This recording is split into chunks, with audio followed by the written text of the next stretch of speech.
Card King, here I come. Hello, sports fans, sports collectors, and all hobbyists. Welcome to the Card King Sports and Variety Show. I'm your host, the Catman, Brian Cataquet, a.k.a. the Card King. We are live on ABC's KMET 1490 AM.com, your number one spot right here for news and talk on the West Coast. I thank everyone for tuning in this morning. On the telephone line, I welcome to the program a former Major League Baseball outfielder who played for the 1980s Orioles and Cincinnati Reds and was the first base coach for the 2003 Boston Red Sox. I welcome to the program Brooklyn's own Dallas Williams. Dallas, great to have you. Brian, thanks a lot. Thanks for having me. Absolutely. And, let's start. Now, you're a product of Brooklyn. Talk about how was it growing up in the old neighborhood? Well, first of all, I have to mention I grew up in the Gowanus Projects down in South Brooklyn off of Hoyt Street, and that's where I started my life. My parents moved there from South Carolina years before that, and we went to the Gowanus Projects, and then from there we moved out to Flatbush Avenue, from Flatbush to Brighton to Coney Island to Queens, and then I started my life away from New York and Indianapolis with my family. Wow! So, 1976, you attend Abraham Lincoln High School, a school which Lee Mazzilli got drafted out of. Now, that was your freshman year, right? In 1976. No, that was my senior year. Actually, I got drafted in '76. My sophomore year, I went to Reynolds Junior High School. In 72, 73, I went over to Lincoln for the 10th grade, 11th, and then the 12th was in 76 when I was in my senior year. Oh, your senior year. So now, did you get a chance to interact with Mazzilli, or was he before you? Oh yeah, Lee and I are pretty good friends. Obviously he was drafted and left, and I came in the year after he left. So he was gone. I came in 73. He was gone that year. So we didn't play together, but he's a very good friend of mine, and we worked out a lot together when I was in the minor leagues, and he was actually in the Mets organization. He got me to hit batting practice in Shea Stadium a couple of times until Joe Torre and a couple other Mets front office people said might not be a good idea for him to come in there. So that stopped pretty quick. But yeah, Lee and I are good friends. Good guy, and he's had a pretty good career for himself. And Dallas, so now your story begins. Now I read something that you went into Coach Joe Malone's office, who was your coach, and he was on the phone with the Orioles. Now, is that how the Orioles first heard about you? No, well, you know what? I guess through my years of playing, amateur baseball in Brooklyn. The scouting department is so big in all of baseball. So I would imagine that I was scouted by Baltimore, just like any other player. Tom Giordano, who was in New York, I think he was a Long Island teacher who also played professional baseball, I think with a little bit of big league time, was a scout that was very influential in my career. He kind of led me along the way of letting me know what was going to happen, and scouted me throughout my high school years and probably before that. But he, along with a lot of other organizations, were interested in signing me. Matter of fact, I thought that either the Mets or the Yankees would draft me, being that I'm from New York, and a couple of scouts. Al Harper was one of them who I saw after the draft, a year or so after the draft, and said that he had me down, but they decided to go in another direction. So, I was just in a position where I was available on the 21st pick, and Baltimore selected me. So I was happy about that. Yeah, I read I have an old article I read, a Brooklyn article, 1976, in which mentions you winning the Iron Horse Award for New York City's top high school player. And, you pitched a 12-game strikeout, two-hitter. You beat my school, Canarsie. I know it goes way back. But so you had talents even in your teenage years to play the game. Yes, I remember. I kind of remember that game because a couple of my buddies Alan Marr, who later scouted in the Oriole organization, and maybe for another one or two, Bobby Molina. They went to Canarsie, and we had like a little rivalry there. We also played amateur ball together on a team called the Raiders before I was drafted. So Canarsie was a big rivalry for us because of the fact that those guys were my friends. So it was a fun rivalry. Nothing, no animosity or nothing crazy. Just high school kids going at it, and that was a pretty good time for me. So Dallas, let's go back when you signed that professional contract. I mean, this must have been an exciting time for you and your family. How were you feeling? You signed a contract for what, like 50 grand at that time? Yes. I got 52,000 back then, which was a lot of money back at that period. But yeah, it was obviously an exciting time in my life. My mother and father were very excited for me. My sisters and brothers. I grew up in a family of 10, so they were all, well, my younger sister didn't really kind of remember, but they were happy for me. A lot of people in the community. I was in Coney Island at that time, so the community took it well, and we celebrated. My high school celebrated. It was a very exciting time. I'll never forget those days. That's for sure. And then in '76, you're playing for the Bluefield Orioles. Now, here you produced pretty well. I'm looking at your statistics. You batted .270, 3 homers, and 12 steals in 69 games to help set one of the best records in rookie level in the Appalachian League. Did you find, when you first got to the minor leagues, did you find the pitching very challenging? Oh, yeah. Well, I mean, of course, you faced, before you got to the professional level, you faced high school kids younger than me, and the talent wasn't where it was when I first got to Bluefield. So it was a shock. It was not a shock, but I knew the talent and the talent level was going to be a lot better than what I was dealing with in high school and before. So it wasn't a surprise. It was just something that I had to make an adjustment to, just like every other young hitter that comes into the game. Yeah, and then also now you play for the Florida Instructional League, Florida State League. You hit .272 in 125 games for the Miami Orioles. How did the Miami Orioles, how was the competition there? Did you get along with the manager there, 1977? Oh, yeah. Absolutely. Lenny Johnston, who, God rest his soul, just passed away not too long ago, and also lived in Indianapolis where I live. So I played for Lenny, 77. The Florida State League was a very tough league. That was one of the toughest A leagues in the game at that point. It was the Florida State League, and then the California League, and I think there was another one. I can't remember, but that was some tough baseball. It was competitive, and it was kind of a representation of what I was going to be facing all the way up throughout my career. And no question. And then, at Charlotte, when you played back in Charlotte in 1979, I mean, you hit a career 12 home runs, and you cut down your strikeout record by 30. So, at that time, you were seeing the ball very well, 79. Mm-hmm. Yes, I was, that was the year I was beginning to come into my own. As far as a hitter, I was learning to be more patient, let the ball travel, and just do different things that the hitting coaches that were in the organization when I was coming up with suggestions. So it was the start of, I think, me really learning how to hit.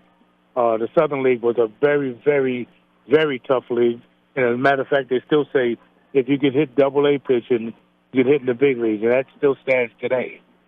No question. And who thought very highly of you was the manager, Jimmy Williams. He thought very highly of you. Jimmy was a good guy. He helped me along the way.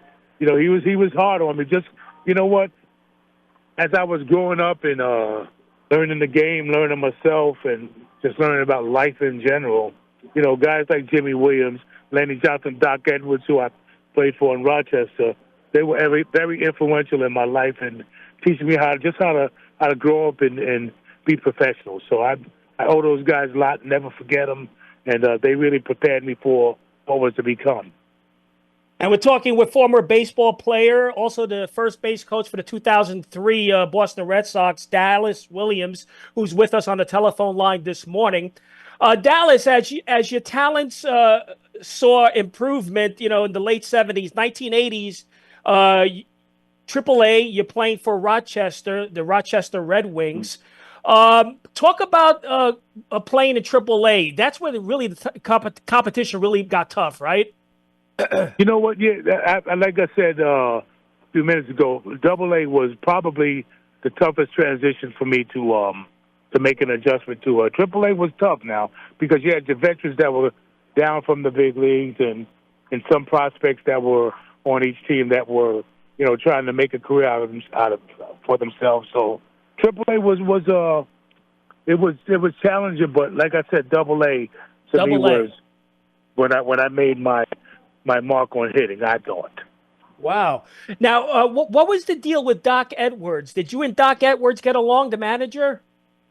Love Doc Edwards. Doc Edwards was like everyone's father. Doc was a great guy, good manager. Obviously had a pretty good baseball career himself, but Doc really helped me and took me under his wing. And there were several times where I needed conversation and just confidence builders, and he was the guy around me that back in those days you only had the manager and a sometimes pitching coach. The roving hitting guy would come in, and different guys would come in and out of the city. And Doc was the guy who really put a real strong hold on my career and helped me mentally develop into the guy that I think that I've become. And you're right. I'm looking at these stats, minor league stats, Dallas. You're right. AAA, you did exceptionally well. You did 63 runs scored, 54 ribbies, 11 homers, 16 steals. So you're right. AA is where you really found your groove. But AAA, you really handled pretty well. I mean, you hit about 270. Now, your first major league. Oh, sorry. Your first major league debut. What do you remember most about your first major league debut? Well, it was actually against Raleigh Fingers. I got called in the pitcher. Yeah. Well, my first day up, we got to Milwaukee, and Pete Vukovich was pitching. So it was the top of the sixth. So after the top of the sixth inning, Cal Ripken Sr. walked over to me and said, "Hey, you'll hit leading off the seventh." So I got mentally prepared, got a bat, started swinging, under in the tunnel, and then they brought in a left-handed pitcher. So they sat me down. Obviously, they pitched to the right-handed guy. But my first major league at bat was against Raleigh Fingers, and to this day, I don't know if I was seeing the ball like it was a basketball, but to this day, I know, I feel that he gave me pitches to hit, just throwing sliders up there for me to hit. A couple he hung, and I popped it up. But to this day, I saw the ball well, or he was giving me something to hit, and I didn't take advantage of that. Well, how about your teammates on that team? I think Eddie Murray was playing first base, right, in '81 for the Baltimore Orioles. Did you and Eddie Murray interact at all? Of course. I tell you what, that team with Eddie Murray and Mark Belanger, Jim Palmer, Ken Singleton, those guys, they were all not only good players but gentlemen, and they took us in, and T-Bone Shelby got called up at the same time I did, and they really helped us. Doug DeSenseis, all those guys were locked in as professional baseball players and major leaguers, so they did nothing but help us along the way. Wow. So you play 81, you play for the O's, and then you end your career with the O's in 81, and then you're off to Cincinnati in 83. I mean, there you're playing with Bench, Concepcion, and all those Dan Dreesen and all those greats. How was that move? How was that transition for you from Baltimore to Cincinnati? You know what? It was. I went into spring training. I got traded the last, I guess, 2-3 weeks of spring training, to Cincinnati. Went to Indianapolis in '82, and I had a great year that year. I thought I'd be called up, but I think they had that the protection years and all that stuff, and you later find out that they don't call you up until your status as a minor leaguer is about to expire. So that '82 season I spent in Indianapolis was probably one of my better years. Then '83 I started the year in Indianapolis and led the league for most of the year and fell off at the end and got called up at the end of the '83 season. You're right. You improved your average in '83. You were hitting like 328 at midseason. So yeah, I mean that's pretty impressive. Now, and this is why I like radio. We can go all over the place, Dallas. Weren't you part? This is a quick trivia. Weren't you part of the longest professional baseball game in history? I was hoping you didn't bring that up, but No, I'm just kidding. You know what? It was obviously the longest game in history. I played. It was Rochester versus Pawtucket, the Red Sox AAA affiliate, and I went 0 for 13 that day. 0 for 13. But you're still part of baseball lore. Your name is still part of baseball history, being associated with that game. And many listeners may not know that's considered the longest game in professional in organized baseball, right? Oh yeah, I can't see that record ever being broken. I don't think they'll ever let a baseball game be played at 4:00 in the morning when we stopped after 30 innings. We finished that game a couple months later, and it was on ESPN and it was broadcast all over the world. And matter of fact, when I went to play in Japan a couple of years later, one of the reporters brought that up, and since they watched that game after it resumed, the 32nd inning. So I was universal at that point. Wow. So that game, it lasted 3 days, 3 or 4 days? Yeah, well, we started at 7 o'clock, normal start time. One of the light banks went out on the first baseline on outside of the field, and they decided to start the game. And I don't know if that had anything to do with it, but 31 innings later, we stopped playing. I think they tried to reach the league president. Harold Cooper was his name, and they couldn't reach him. So I guess they finally reached him at 4 in the morning. He said, "What the hell you guys got those guys, on that field for at this time?" And I think if they hadn't reached him, we might have played 4 or 5 more innings because no one was scoring with the weather being like it was and the pitchers feeling like the balls are coming in 105 miles per hour. It was just difficult conditions. A couple balls hit out of the ballpark that came back in for outs, and it was really tough. But it was like you said, it's history, and I guess I'm glad to be a part of it. Yeah, and also during that era, didn't you injured your right shoulder, right? You had a collision, an outfield collision. What happened there? Yes, I was in Rochester, and the outfielder that collided with me was Chris Borges. We both saw the ball. I guess we both called for it. I know I called for it, and the old baseball adage is center fielder takes control, but I don't think he heard me, and it kind of took a toll on his career. I was out for a week or so, maybe 2, but it kind of finished his career because it was his throwing shoulder and not my non-throwing shoulder. So it really took a toll on him. But I'll never forget it. It hurt at that point. And we're talking with Dallas Williams, a baseball outfielder. He played for the Orioles and the Reds during the 1980s. And I have a few minutes left with you, Dallas. I want to talk about the Colorado Rockies and the Red Sox. How did you get involved with the Rockies?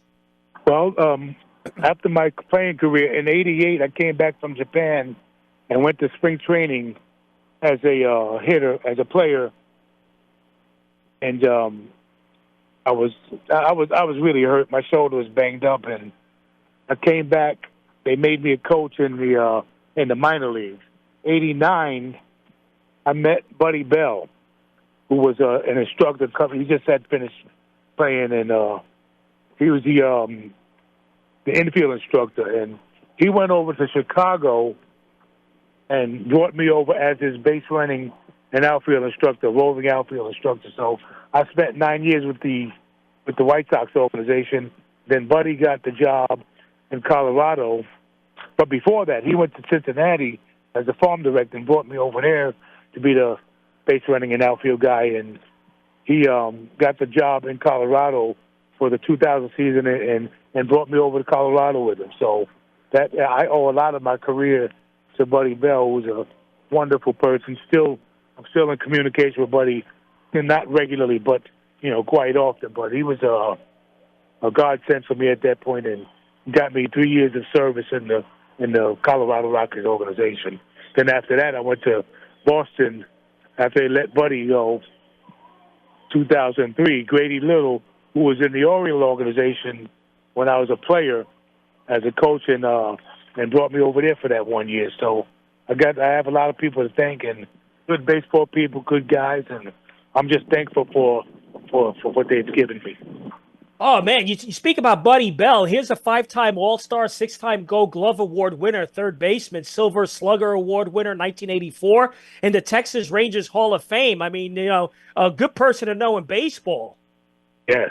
I think I'm surprised he hadn't had any consideration for the Baseball Hall of Fame. I mean, he had 16, 17 years as a player, and like you said, all the accolades that he had in the during his time in Texas and with the Cincinnati. But I think he should be in the Hall of Fame. But he's a good guy, and great baseball player, but a greater person. Phenomenal player. But 2003, you mentioned you played for Grady Little, and that's a pivotal year, critical year for the Red Sox. I mean, as everyone may remember, you lost seventh game ALCS to the New York Yankees. I mean, that must have hurt in the stomach.